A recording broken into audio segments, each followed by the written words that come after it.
混雑しております。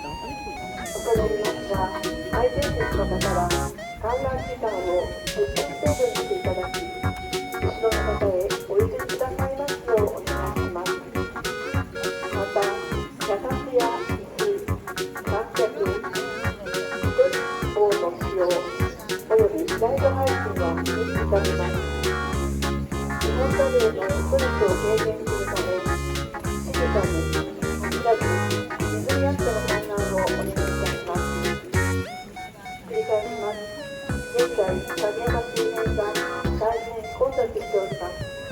恐れ入りますが、相手席の方は観覧時間を10分程度にしていただき、後ろの方へお譲りくださいますようお願いします。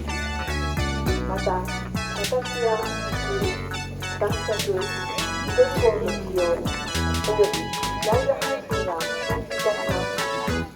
日本ザルへのストレスを軽減するため、静かに、静かに